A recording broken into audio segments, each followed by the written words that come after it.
चलिए आज की क्लास में हम लोग क्या देखेंगे, लाइट को देखेंगे। और ये लाइट जो चैप्टर चल रहा है इसका तीसरा वीडियो है, तीसरा पार्ट है। ठीक है, तो थोड़ा सा हम लोग यहाँ पे रिवाइज कर लेते हैं कि लाइट में हमने क्या क्या कौन कौन से पोर्शन को यहाँ पे कवर किया है। प्रकाश बहुत ही इंपॉर्टेंट चैप्टर है आपके कॉम्पिटिटिव एग्जाम के लिए।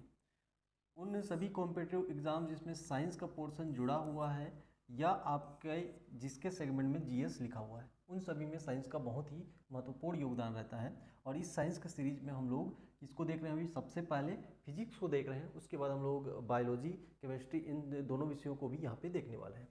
तो अगर हम लोग लाइट की बात करें, प्रकाश की बात करें, तो इस पहले चैप्टर में हम लोगों ने क्या देखा था, इसका एक बेसिक इंट्रोडक्शन देखा था। ठीक है, बेसिक इंट्रोडक्शन यहाँ पे हमने देखा था। दूसरे चैप्टर में हमने रिफ्लेक्शन के बारे में बात की। रिफ्लेक्शन क्या होता है, कैसे होता है, इसके कौन कौन से रूल हैं, इसके बारे में हमने बात किया। आज के चैप्टर में हम लोग मिरर देखेंगे, और मिरर में भी कौन सा मिरर देखेंगे, तो इसमें हम लोग प्लेन मिरर देखने वाले हैं। इस वीडियो में केवल प्लेन मिरर से जितने भी आपके क्वेश्चन बनेंगे या कॉन्सेप्ट बनेंगे उनको हम लोग समझने का प्रयास करेंगे। ठीक, तो थोड़ा सा हम लोग मिरर की ओर यहाँ पे चलते हैं। जब मिरर पढ़ेंगे, दर्पण पिछले क्लास में मैंने बताया था, दर्पण कहने का आशय है दर्पण का उपयोग हम लोग किस लिए करते हैं, तो प्रतिबिंब देखने के लिए, अपना इमेज देखने के लिए करते हैं। अब यहाँ पे एक वर्ड आएगा इसी मिरर से कि ये मिरर कैसे बनाया जाता है। तो ये मिरर आपका बना होगा ग्लास से, और इस ग्लास को हम लोग क्या कर देंगे, पॉलिश, एक साइड को पॉलिश कर देंगे। और पॉलिश किससे करेंगे, तो हमारे पास सिल्वर है और मरकरी है, इन दोनों से हम लोग क्या कर सकते हैं, यहाँ पे पॉलिश कर सकते हैं। जिससे एक सतह क्या बन जाएगा, परावर्तक बन जाएगा, जिसमें हम लोग अपना प्रतिबिंब देख सकते हैं। ठीक है, तो ये आपका मिरर कहलाएगा। अब ये मिरर जो होता है, कल हम लोग जैसे देख रहे थे, ये मिरर जो होता है ये दो प्रकार का होता है। कितने प्रकार का, दो प्रकार का होता है। इन दोनों प्रकार में कौन कौन से मिरर को हमें देखना है, तो पहला जो प्रकार होता है इसे बोलते हैं प्लेन मिरर कहते हैं। प्लेन मिरर कहने का से क्या हो जाएगा, यहाँ पे समतल दर्पण। कौन सा दर्पण, आपका समतल दर्पण यहाँ पे लिखोगे। दूसरा जो इसका प्रकार है ये कौन सा है आपका, तो इसको बोलते हैं स्फेरिकल मिरर। स्फेरिकल मिरर कहेंगे, यानी कि गोलीय दर्पण। ये कौन सा प्रकार हो जाएगा आपका, गोलीय दर्पण यहाँ पे हो जाएगा। इतना क्लियर है क्या? ठीक है, तो ये चीज़ आपको समझ में आ गई होगी। मिरर को हम लोग दो भागों में डिवाइड करेंगे, एक है प्लेन मिरर, दूसरा क्या आपका गोलीय दर्पण। और इसी गोलीय दर्पण स्फेरिकल मिरर को फिर से दो भागों में डिवाइड करेंगे, तो हम लोगों को मिलेगा यहाँ पे दो प्रकार के और दर्पण, जिसमें हम लोग को पढ़ना है यहाँ पे अवतल दर्पण और उत्तल दर्पण। ठीक है, अवतल कहने का से होता है कॉनकेव मिरर, अवतल दर्पण। और इधर हम लोग पढ़ेंगे क्या आपका उत्तल दर्पण, यानी कि कॉन्वेक्स मिरर। इसको इंग्लिश में मैं लिख दे रहा हूँ, इसको बोलते हैं कॉनकेव मिरर और इसको बोलते हैं हम लोग कॉन्वेक्स मिरर। ये क्लियर हुआ क्या? ठीक है, एकदम कोई भी आपको दिमाग में यहाँ पे टेंशन लेने वाली बात ही नहीं है, सबको हम लोग पानी की तरह क्लियर करते जा रहे हैं। इसके पहले वीडियो को आपने नहीं देखा है तो वीडियो को देख लीजिए। ये दोनों वीडियो ही बहुत ही इंपॉर्टेंट है, बहुत सारे क्वेश्चन पूछे जाते हैं। इसके बेसिक रूल को मैंने बता दिया है। अब इसमें अगला जो टॉपिक हम लोग को बनता है, मिरर बनता है। अब मिरर में भी हम लोग इस मिरर को दो भागों में डिवाइड करके पढ़ेंगे। एक तरफ होगा हमारा समतल दर्पण, जिसको हम लोग बचपन से यूज करते आ रहे हैं। किस लिए यूज करते हैं, तो अपना इमेज देखने के लिए, प्रतिबिंब देखने के लिए। दूसरा होगा हमारा गोलीय दर्पण, जिनका अलग अलग उपयोग है, इनके उपयोगों से भी क्वेश्चन पूछता है, तथा इसमें किस प्रकार के इमेज बनते हैं यहाँ से भी क्वेश्चन पूछा जाता है। जब गोलीय दर्पण पढ़ेंगे तो इसे फिर से दो भागों में डिवाइड करेंगे। एक तरफ हो जाएगा हमारा अवतल दर्पण, दूसरी तरफ हो जाएगा हमारा उत्तल दर्पण हो जाएगा। इतना क्लियर है क्या? चलो अपने टॉपिक पे हम लोग आते हैं। हमारा टॉपिक आज का रहेगा पूरी तरह से समतल दर्पण को देखेंगे। लेकिन इस समतल दर्पण को देखने से पहले हम लोग थोड़ा सा इसके बारे में जान लेते हैं कि ये क्या है। तो ये प्रतिबिंब भाई साहब है, जिसको इंग्लिश में बोलते हैं हम लोग इमेज बोलते हैं। अब दर्पण का उपयोग हम लोग इमेज देखने के लिए करते हैं। तो ये इमेज भाई साहब क्या होता है, कैसे होता है, कैसे बनता है, इसको समझते हैं। जब भी हम लोग किसी भी व्यक्ति या वस्तु का यहाँ पे इमेज देखना चाहेंगे, उसके लिए हमें क्या करना पड़ेगा, उसके लिए हमें चाहिए दो आपतित किरण। ठीक है, दो आपतित किरण ले लेते हैं और ये किसी परावर्तक सतह से टकराएगा, और टकराने के बाद इसमें से मिनिमम हमें दो रिफ्लेक्टेड रे मिलेगा। रिफ्लेक्टेड रे मतलब परावर्तित किरण, और जहाँ पे ये परावर्तित किरण एक दूसरे को प्रतिच्छेद करेंगे वहाँ पे बनेगा इमेज। अब इसमें दो प्रकार का इमेज बनेगा। ये जो इमेज भाई साहब भी होता है ये भी दो प्रकार का होता है। ये क्या क्या होता है, तो एक को बोलते हैं हम लोग रियल इमेज, इसे क्या बोलेंगे हम लोग, रियल इमेज कहेंगे, यानी कि इसे बोलते हैं वास्तविक, वास्तविक प्रतिबिंब बोल सकते हो। और एक होता है आपका वर्चुअल इमेज। कौन सा इमेज? वर्चुअल इमेज, जिसे हम लोग बोलते हैं आभासी इमेज। अब आभासी जैसी भी कोई इमेज होती है क्या? तो बिल्कुल होती है, इसे भी हम लोग को यहाँ पे समझना पड़ेगा। तो पहले हम लोग ये समझते हैं कि रियल इमेज कब बनेगा और आपका आभासी इमेज कब बनेगा। तो रियल इमेज तब बनेगा, हमने ये बोला कि इमेज बनने के लिए मिनिमम 2 रिफ्लेक्टेड रे की आवश्यकता पड़ेगी। 2 रिफ्लेक्टेड रे की आवश्यकता पड़ेगी। ये दोनों रिफ्लेक्टेड रे जहाँ पे एक दूसरे को प्रतिच्छेद करेंगे वहाँ पे हमें क्या मिलेगा? तो अपना प्रतिबिंब देखने को मिल जाएगा। इतना क्लियर है क्या? अब जैसे कि ये मान लीजिए दर्पण है और इसमें ये दोनों रिफ्लेक्टेड रे यहाँ पे क्या कर रही है? एक दूसरे को प्रतिच्छेद कर रही हैं। तो वास्तव में प्रतिच्छेद करेंगी तो रियल बनेगा, लेकिन मान लो ये कभी भी प्रतिच्छेद नहीं करेंगी एक दूसरे को इधर सामने की ओर, तो यहाँ पे हमें क्या करना पड़ेगा? पीछे तरफ आभास करना पड़ेगा कि यहाँ पे आपका इमेज बनेगा। इस प्रकार की इमेज को हम लोग क्या बोलेंगे? वर्चुअल इमेज कहेंगे। ठीक है, क्लियर हुआ क्या? चलिए, एकदम बेसिक कॉन्सेप्ट को लेकर के चल रहे हैं, पानी की तरह समझते चल रहे हैं। आप लोग कमेंट में बताना, अगर कुछ भी डाउट रहेगा तो उसको आप लोग बता सकते हैं। नेक्स्ट वीडियो में उसका मैं यहाँ पे सॉल्व करने वाला हूँ। चलो, अब इमेज तो समझ में आ गया, तो इसमें जो टॉपिक है, टॉपिक के ऊपर हम लोग आते हैं और हम लोग का टॉपिक क्या है? समतल दर्पण है। समतल दर्पण, समतल दर्पण कहने का से हो जाएगा प्लेन मिरर हो जाएगा। प्लेन मिरर, इसको हम लोग को पढ़ना है। अब ये प्लेन मिरर भाई साहब होते कैसे हैं, इसको भी हम लोग समझते हैं। तो इसके लिए हम लोग क्या करते हैं? एक प्लेन मिरर ही ले लेते हैं। तो हमें चाहिए एक कांच का गुटका, ये कांच का गुटका हो गया, और एक सतह पे हमें चाहिए इसका पॉलिश। तो एक सरफेस को हम लोग क्या कर देते हैं? पॉलिश कर देंगे। अब वो पॉलिश करने का नियम भी रहता है, रूल भी रहता है। हम लोग ऐसा नहीं कि इस साइड को, ये जो दर्पण है इसका ये साइड कौन सा साइड आपका? राइट साइड है, तो हमेशा राइट साइड को क्या किया जाता है? आपका पॉलिश किया जाता है। और ये जो साइड है इसको कौन सा साइड बोलेंगे? तो इस दर्पण का लेफ्ट साइड बोलेंगे। और लेफ्ट साइड में हमेशा क्या पाया जाता है? आपका ऑब्जेक्ट यानी कि वस्तु पाया जाता है। इतना क्लियर? इस पूरे चैप्टर में मैं ऑब्जेक्ट के रूप में एक व्यक्ति को लूँगा और इस व्यक्ति का मैं नाम भी यहाँ पे रख देता हूँ। इसका नाम मैं रख दूंगा चंगूराम। ठीक है, इसका नाम क्या हो जाएगा? चंगू। जरूरत पड़ेगी तो हम लोग मंगू को भी यहाँ पे लाने वाले हैं, लेकिन अभी फिलहाल हम लोगों की चंगू की जरूरत पड़ेगी। ठीक है, आप लोग कोई भी वस्तु रख सकते हो, लेकिन एक इमेज के रूप में अगर समझेंगे तो हमें ज़्यादा समझ में यहाँ पे आएगा। अब ये तो बात हो गई। अब ऐसा क्यों किया जाता है? वस्तु को हमेशा लेफ्ट साइड में क्यों रखा जाता है? क्योंकि ये जो आपका प्रतिबिंब बनता है, पहले क्लास में मैं बोल चुका हूँ कि जब भी हमें कोई वस्तु दिखाई देती है तो इसमें आपके प्रकाश किरण आती है और ये टकरा करके हमारे आंखों पे प्रवेश करती है, तो यहीं से हमें वस्तु दिखाई देती है। तो यहाँ से क्या होता है, जब वस्तु को हम लोग लेफ्ट साइड में रखेंगे तो आपतित किरण की जो दिशा होती है ये हमेशा क्या होती है? लेफ्ट टू राइट होता है। लेफ्ट टू क्या होता है? आपका राइट होता है। इतना क्लियर? फिजिक्स में हमेशा यही नियम बहुत चलता है। तो इसलिए हमें लेफ्ट साइड में क्या रखना है? ऑब्जेक्ट को रखना है, और राइट साइड को क्या कर देना है? पॉलिश कर देना है। हमारा क्या बन जाएगा? आपका प्लेन मिरर यानी कि समतल दर्पण बन जाएगा। इसके पॉइंट को नोट करते हैं, सीधा सीधा पॉइंट में आएंगे जो आपके एग्जाम में क्वेश्चन पूछे जाएंगे। अभी तक मैं आप लोगों को एक बेसिक नॉलेज दे रहा था, बेसिक आइडिया दे रहा था। ये हो गया हम लोग का समतल दर्पण। इसको हम लोग क्या कर देंगे? पॉलिश कर देते हैं। यहाँ से हम लोग क्या कर रहे हैं? इसको पॉलिश कर दिए, राइट साइड को पॉलिश कर दिए। अब जैसे कि मैंने बोला है कि जो कैरेक्टर हमारा होगा ये कौन होगा? हमारा यहाँ पे चंगूराम होगा। ठीक है, इस चंगू को हम लोग यहाँ पे क्या कर देते हैं? मैंने इसको क्या किया? एक हाथ में इसको लॉलीपॉप पकड़ा दिया और इसकी चोटी भी है। ठीक है, और इसको मैंने दर्पण के सामने खड़ा कर दिया। अब इसमें क्या होगा इसको समझना, इसका इमेज देखना है। तो इसका इमेज देखने के लिए एक जो लाइट होगा ये इधर से आपतित होगी, और एक लाइट मैं यहाँ से ले रहा हूँ, ये क्या होगा? आपतित होगा।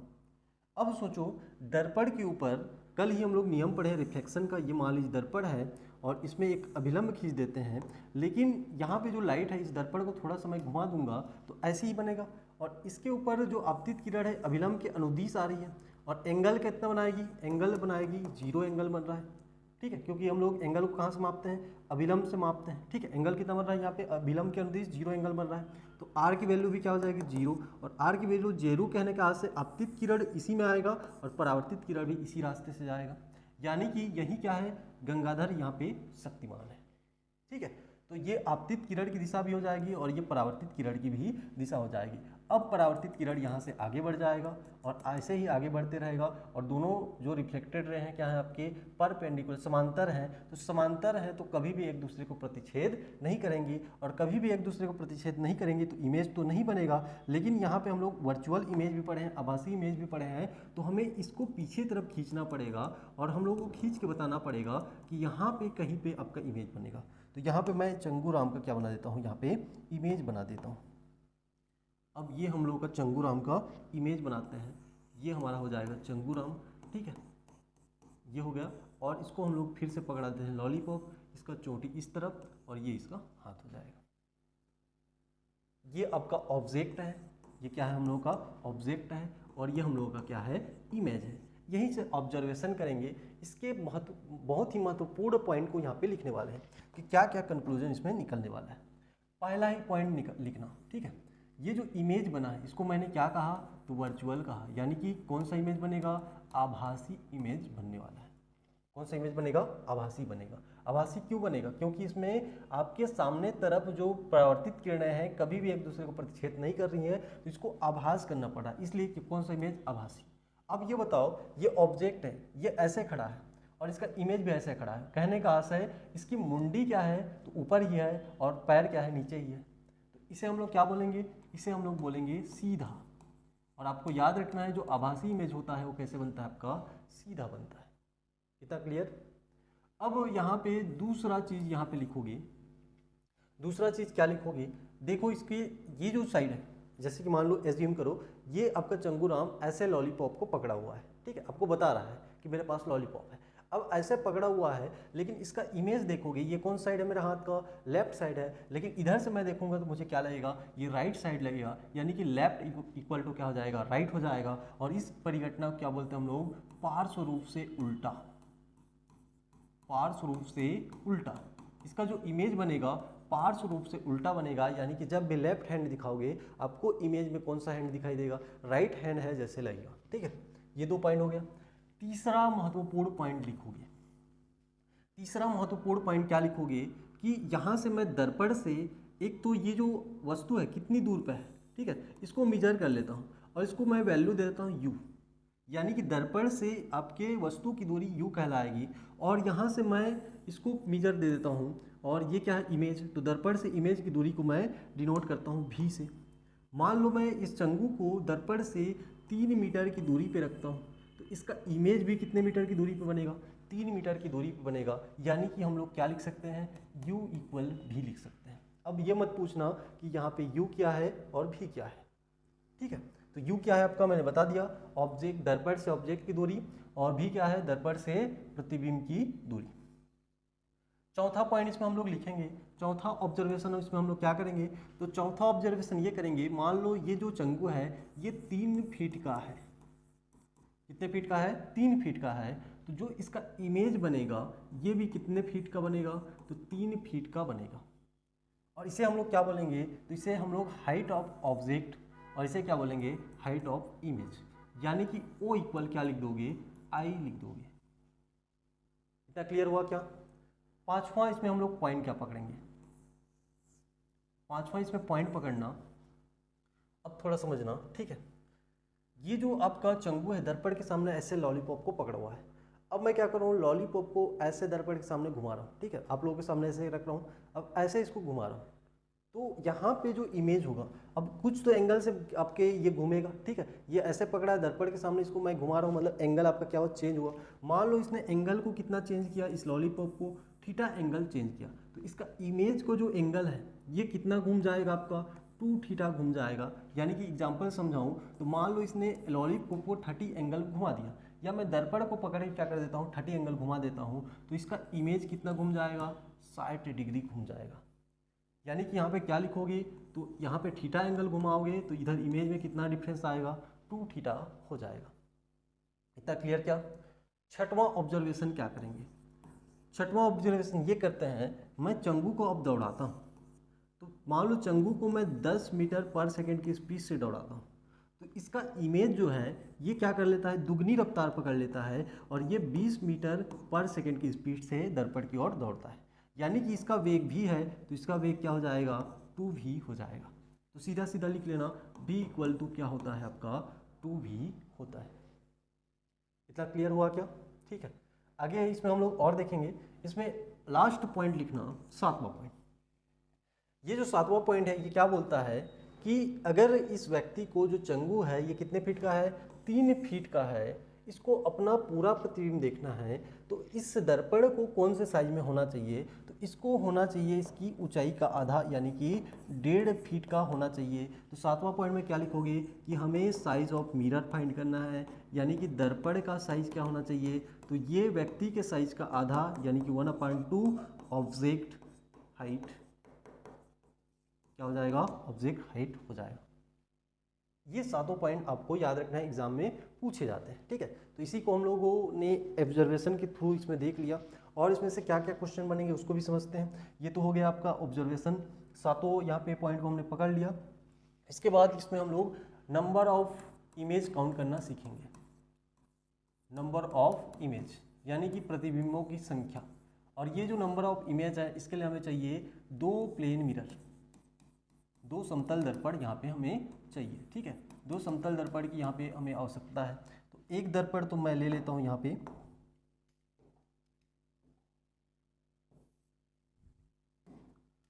एक समतल दर्पण मैं ले लेता हूँ ये और दूसरा ले लेता हूँ ये मान लो A है और ये मान लो B है।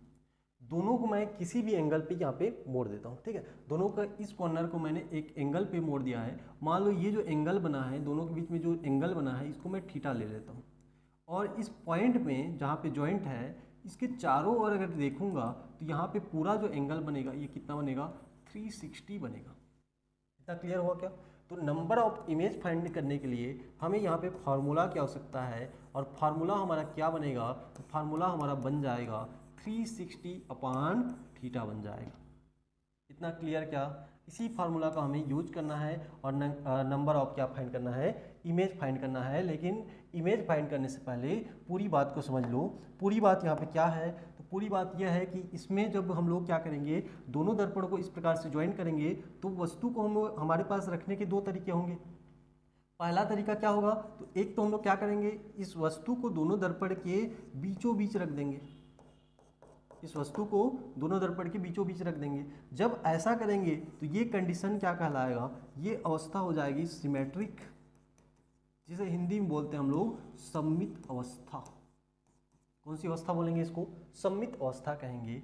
लेकिन अगर इसमें दूसरा कंडीशन देखना चाहें तो दूसरा कंडीशन में क्या बनेगा, दूसरा कंडीशन में ये हो सकता है कि ये आपका 2 दर्पण ए और बी मैंने ले लिया, इसके मध्य जो भी एंगल बना मैंने वस्तु को यहाँ पे भी रख सकता हूँ और यहाँ पे भी रख सकता हूँ। तो इस कंडीशन में क्या होगा, इस कंडीशन को बोलते हैं हम लोग असिमेट्रिक कंडीशन, यानी कि इसको बोलेंगे हिंदी में असममित अवस्था, असममित अवस्था कहेंगे। इतना क्लियर हुआ क्या? ठीक है, अगर दोनों जो झुकाव है उसके बीचों बीच आपको वस्तु खड़ा है तो ये सिमेट्रिक कंडीशन बनेगा, और यहाँ पे जब झुकाव बना है तो इसको क्या बोलेंगे हम लोग, एसिमेट्रिक कंडीशन कहेंगे।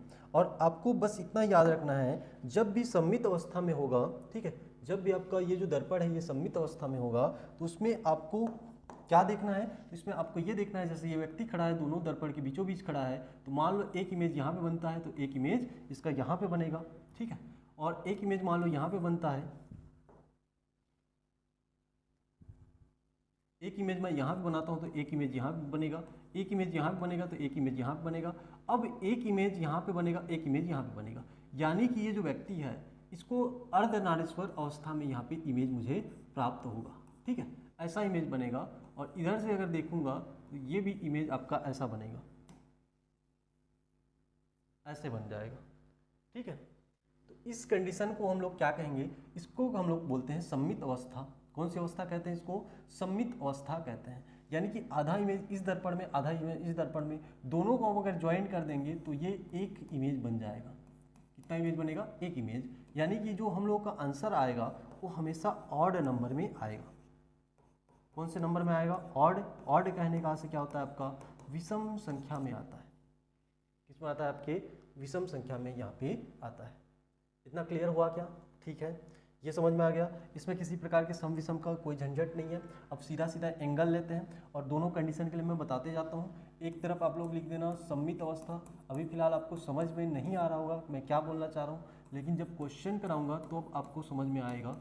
यहाँ पे असममित अवस्था, दोनों के लिख दिए सिमेट्रिक और एसिमेट्रिक, और यहाँ पे हम लोग लेंगे अलग अलग एंगल यानी कि थीटा। एक बार मैं थीटा का मान 30 अंश रखूँगा, एक बार 45 रखूँगा, एक बार 60 रखूँगा, एक बार 90 रखूँगा, एक बार 120 रखूँगा। आप लोग और चाहो तो सीरीज को बढ़ा सकते हो, ठीक है। अब फार्मूला में मैं पुट करूँगा तो इसमें जब फार्मूला लगाऊंगा, ठीक है, तो ये क्या हो जाएगा 360/30 हो जाएगा। 0 से 0 कैंसिल, 3 और ये कितने बार 12, यानी कि यहाँ पे आंसर क्या आना चाहिए 12। लेकिन सममित अवस्था में हमेशा आंसर क्या होता है ऑड नंबर में, लेकिन ये तो इवन नंबर है तो क्या करना पड़ेगा -1 करना पड़ेगा, और -1 करेंगे तो आंसर क्या हो जाएगा हम लोग का 11 आंसर हो जाएगा, ठीक है। इसको यहाँ पे लिख देता हूँ, यहाँ पे आंसर कितना हो जाएगा 11 आंसर हो जाएगा। लेकिन असिमेट्रिक कंडीशन के लिए ऐसा कुछ भी नहीं है, 360/30 करोगे तो ये आंसर कितना आएगा 12 आएगा। 45 रख के देखते हैं तो 360 क्या कर देंगे 45 कर देंगे। यहाँ से ये कितने टाइम, तो ये आपके ये गया आपके 5 टाइम, 9 से काट रहा हूँ तो ये गया आपका 4 और यहाँ पे 0, 5 1 जा 5, 5 8 जा 8, यानी कि कितना आया 8। फिर से इवन नंबर आया -1 करेंगे तो आंसर क्या मिल जाएगा 7। और इधर हम लोग करेंगे तो 360 क्या कर देंगे 45, कितने टाइम्स आएगा तो 8 टाइम्स आएगा, आंसर हम लोग का 8 रहेगा। 60 एंगल रख के देखते हैं तो 360 क्या कर दोगे 60 कर दोगे, 0 से 0 कैंसिल और 6 से 6 कैंसिल, यानी कि इमेज कितने बनेंगे 6। लेकिन ये इवन नंबर है तो -1 करना पड़ेगा। यहाँ पे आंसर क्या हो जाएगा 5 और यहाँ पे आंसर क्या होगा 6 होगा। 90 अंश रख के देखते हैं तो 360 क्या कर देंगे 90 कर देंगे, तो यहाँ पे कितना बनेगा 4, 4 भी इवन नंबर है तो आंसर क्या हो जाएगा 3 हो जाएगा। 4 - 3 करेंगे, यहाँ पे हम लोग का आंसर क्या हो जाएगा 4 ही रहेगा। इसको करके देखते हैं तो यहाँ से 360 क्या करेंगे 120 करेंगे, 0 से 0 गया, यहाँ पे 12 तिया कितना होता है 36, आंसर कितना आया 3 आया। लेकिन कुछ लोग क्या करेंगे -1 करके 2 लिख देंगे, जो कि क्या है पूर्णतः गलत है, ठीक है। अब गलत क्यों है, बाकी में तो -1 की है, इसमें -1 क्यों नहीं करेंगे, क्योंकि ऑलरेडी क्या है ऑड नंबर है और हमें क्या चाहिए ऑड नंबर चाहिए। इतना क्लियर क्या, तो इसमें -1 क्यों कर रहे हैं, क्योंकि जो यहाँ पे मैं बताया भी हूँ कि जो 2 इमेज बनना था वो क्या बन रहा है आधा आधा बन रहा है, और आधे आधे इमेज को हम लोग मर्ज करेंगे दोनों दर्पण से तो एक ही काउंट करेंगे, इसीलिए इसमें क्या बनेगा आपका ऑड नंबर में आएगा। लेकिन इसमें ऐसा कुछ नहीं है, यहाँ पे भी आंसर क्या होगा 3 होगा। इतना क्लियर, तो ये आपको समझ में आ गया होगा, मैंने सारे पॉइंट को बता दिया है। एक और फेवरेट क्वेश्चन यहाँ पे पूछता है। अब जैसे मान लो इसी दर्पण को मैंने ए को लिया और मैंने बी को लिया, दोनों को समांतर रख दिया और इस व्यक्ति को इसके बीचों बीच खड़ा कर दिया। अब मैं आपसे पूछ रहा हूँ कि बताओ नंबर ऑफ इमेज कितने होंगे, नंबर ऑफ इमेज कितने होंगे। तो यहाँ पे आप लोग क्या बोलोगे, यहाँ पे कर देते हैं हम लोग 360 और इसमें दोनों के बीच एंगल बन रहा है क्या, तो बन रहा है कितना 0 एंगल, तो यहाँ पे कितना हो जाएगा, जब भी किसी संख्या को 0 से डिवाइड करते हैं मतलब अनंत, और अनंत हम लोग क्या हो जाएगा आंसर।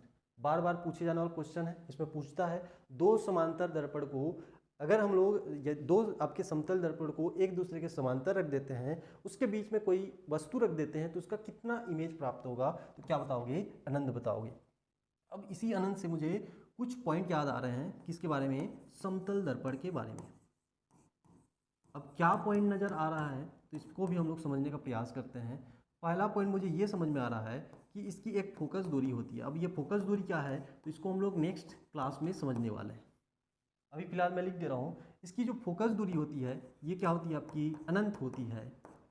तो यहाँ पे दूसरा चीज़ ये पूछता है कि इसका पावर क्या होगा, पावर कहने का है क्षमता, समतल दर्पण की क्षमता, तो इसको P से डिनोट करते हैं, P बराबर लिखते हैं 1/f, और f क्या है यहाँ पे फोकस दूरी है, f का मान तो हो गया 1/ अनंत हो गया, तो जब अनंत से डिवाइड करेंगे तो यहाँ पे 0।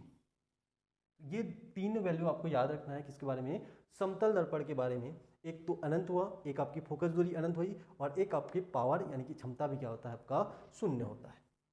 इतना क्लियर, बाकी इन दोनों के ऊपर ज़्यादा टेंशन लेने की आवश्यकता नहीं है, ये आगे वाले चैप्टर में हम लोग इसको समझने वाले हैं। फोकस दूरी क्या होती है, पावर क्या होती है, कैसे निकालते हैं, इन सब चीज़ों को यहाँ पे समझने वाले हैं। बस ये आपको याद रखना है कि अगर दो समतल दर्पण क्या हो आपके एक दूसरे के समांतर हो तो यहाँ पे नंबर ऑफ इमेज कितने मिलेंगे, अनंत मिलेंगे। इस टॉपिक में अब एक लास्ट पॉइंट बचा है, इसी को हम लोग देख लेते हैं, ये क्या है इसका यूज। इस आपके समतल दर्पण का यूज किस में किया जाता है, तो एक डिवाइस है जिसका नाम क्या है आपका पेरिस्कोप। इसका नाम क्या है आपका पेरिस्कोप। अब पेरिस्कोप क्या होता है, तो कुछ इस प्रकार का डिवाइस होता है, ऐसा डिवाइस होता है, और यहाँ पे एक समतल दर्पण लगाते हैं और यहाँ पे एक समतल दर्पण लगाते हैं। अब इसमें क्या होता है, तो बंकर, बंकर कहने का से आप लोग समझ रहे हो, जो समुद्र के नीचे सैनिक छुपे होते हैं, तो बंकर में छिपे हुए जो सैनिक होते हैं वो बाहर का नज़ारा देखने के लिए इस डिवाइस का इस्तेमाल करते हैं। और इसमें किसका उपयोग होता है, तो प्लेन मिरर का उपयोग होता है, समतल दर्पण का उपयोग होता है। ये क्वेश्चन बार बार पूछा जाता है कि प्लेन मिरर का क्या यूज है, तो क्या बनाने के लिए, आपके पेरिस्कोप बनाने के लिए। अब इसमें कैसे होता है, तो ये बाहर का नज़ारा हो गया, ठीक है, बाहर की दुनिया हो गई। तो बाहर से मान लो हमें चंगू को देखना है, तो इसका इमेज बनेगा इस दर्पण में, ये रिफ्लेक्ट होके बनेगा इसमें, और यहाँ से हम लोग देख पाएंगे, ठीक है। तो इसमें एक चीज़ और पूछता है, दोनों समतल के दर्पण के बीच जो एंगल बनता है वो कितना बनता है आपका 45 एंगल बनता है। इतना क्लियर। यहाँ से हमने समतल दर्पण के सारे पॉइंट को समझ लिया। नेक्स्ट क्लास में हम लोग इसमें आपके उत्तल दर्पण, अवतल दर्पण यानी कि गोलीय मिरर को भी देखने वाले हैं, ठीक है, स्फेरिकल मिरर को यहाँ पे समझने वाले हैं। तो इसके लिए आपको बिल्कुल भी क्लास समझ आ गया होगा, ठीक है, कोई भी इसमें टेंशन लेने वाली बात नहीं है, सबको हमने बड़े आराम से एकदम पानी की तरह यहाँ पे समझते गए हैं। अब इसका जो PDF है आपको मिल जाएगा हमारे मोबाइल एप्लीकेशन में, और एप्लीकेशन के लिए आपको नीचे जाना पड़ेगा, नीचे आपको लिंक मिलेगा, वहाँ से आप लोग एप्लीकेशन को डाउनलोड कर सकते हैं और इस PDF को फ्री में प्राप्त कर सकते हैं। नीचे में आपका टेलीग्राम का लिंक भी दिया हुआ है, वहाँ से भी आप लोग इसको डाउनलोड कर सकते हैं। तो इसको मैं कर देता हूँ एक्सपोर्ट और इसको कर देता हूँ मैं सेव, ठीक है। तो इस वीडियो में फिलहाल इतना ही, मिलते हैं आपके किसी और टॉपिक के साथ। इसका अगला टॉपिक हम लोग यहाँ पे कवर करेंगे, जिसमें हम लोग पढ़ेंगे आपके इसके बारे में, स्फेरिकल मिरर के बारे में, ठीक है। सारे PDF आपको मिल जाएंगे हमारे मोबाइल एप्लीकेशन में, टेलीग्राम चैनल में, वहाँ से आप लोग क्या कर सकते हो, डाउनलोड कर सकते हो। ये लाइट पार्ट 3 चलो, ठीक है, चलिए टाटा, धन्यवाद।